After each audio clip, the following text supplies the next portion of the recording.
Assalamualaikum warahmatullahi wabarakatuh. Alhamdulillahirabbil alamin, amma ba'du. Para sahabat Renstra di mana saja berada, alhamdulillahirabbil alamin, kita bisa berjumpa kembali di Renstra renungan seputar Al-Qur'an. Dan pada sesi kali ini kita ingin mencoba memberikan perhatian khusus kepada ungkapan yang Allah gunakan pada ayat terkait dengan saum, yaitu surah Al-Baqarah ayat 183. Pada ayat itu ada ungkapan ya ayyuhalladzina amanu kutiba alaikumussyiyam. Di situ ada ungkapan kutiba. Ada pertanyaan yang boleh jadi muncul di kalangan para sahabat, kenapa Allah Subhanahu wa taala menggunakan kata kutiba? Ya, padahal terjemahannya diwajibkan, ya, diwajibkan kepada kalian berpuasa. Diwajibkan itu merupakan terjemahan dari kata kutiba, ya.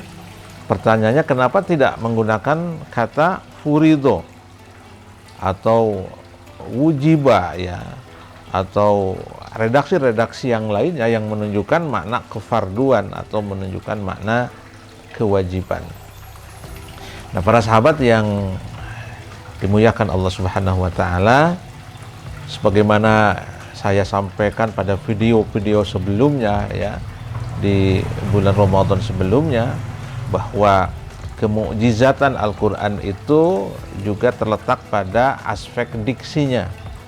Diksi itu artinya pilihan kata-katanya, pilihan lafaz-lafaznya.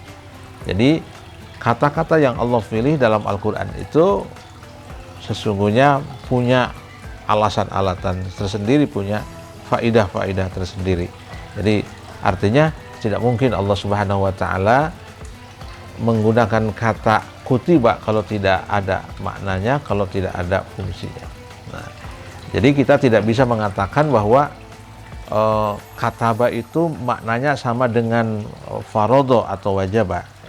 Ya, satu sisi iya, tapi pada sisi lain kata kataba itu memiliki makna yang lebih luas dari kata farodo atau aujaba atau mewajibkan, ya. Nah, para sahabat, kalau kita perhatikan Al-Quran, sesungguhnya Allah Subhanahu wa taala menggunakan kata kataba itu bukan hanya untuk saum, ya. Kalau kita perhatikan misalnya pada ayat-ayat yang lain tentang sholat, nah Allah juga menggunakan kata kataba, ya. Mungkin sahabat paham atau hafal ayatnya. Hafal ayatnya, inna sholata kanat 'alal mu'minina kitaban mauquta. Ya. Di situ Allah Subhanahu wa taala menggunakan kata kitab, ya. Sesungguhnya salat bagi orang-orang yang beriman kitaban mauquta, kewajiban. Jadi kitab di situ sama dengan kata kutiba, ya. Jadi sahabat yang paham dengan ilmu sorof, ya, kitaban atau kataba, kutiba, sesungguhnya akarnya sama, ya. Jadi kataba menjadi kutiba atau menjadi kitaban, menjadi masdar, ya. Nah, ternyata sholat juga diperintahkan oleh Allah Subhanahu wa taala, redaksinya itu pakai kitaban, sama seperti kutiba, ya. Nah, itu untuk sholat. Atau pada ayat yang lain Allah Subhanahu wa taala juga menggunakan kata yang sama atau turunannya untuk jihad, ya, untuk berperang di jalan Allah. Itu juga menggunakan kata kutiba, ya. Termasuk juga untuk pelaksanaan kisos, ya, itu juga Allah menggunakan kata yang sama. Jadi apa yang bisa kita ambil dari diksi yang Allah pilih untuk kata saum? Nah, dalam tinjauan para ulama, terutama ulama lughah, kata kataba itu maknanya haqqa wa thabata, ya, artinya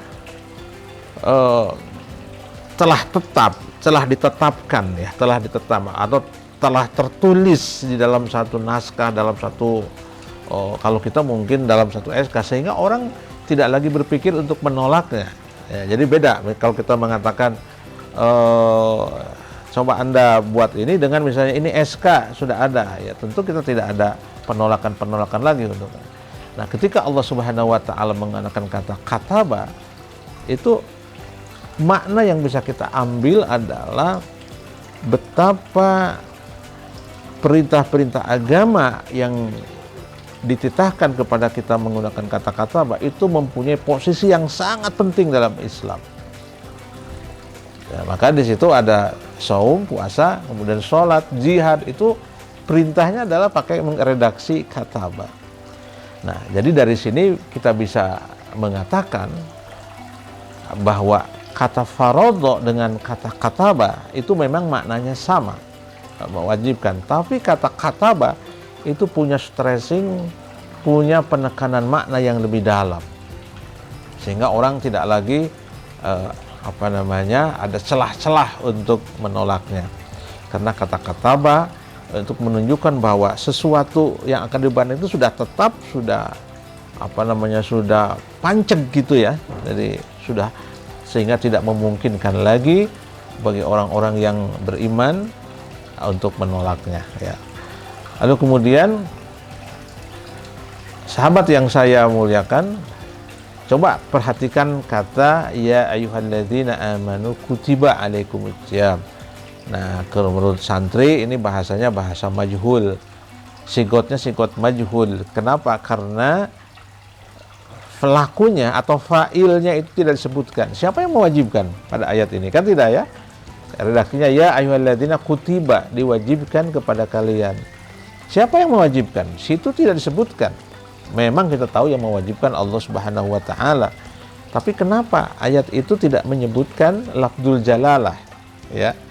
Nah, sebagian ahli tafsir mengatakan karena seandainya Allah Subhanahu wa taala tidak mewajibkan puasa kepada kaum muslimin, orang itu akan menganggap atau akan mewajibkan dirinya untuk berpuasa. Ini untuk menunjukkan betapa puasa itu memiliki makna atau faedah yang sangat penting bagi kehidupan manusia. Jadi tanpa diperintahkan oleh Allah pun orang pasti akan mewajibkan dirinya untuk berpuasa.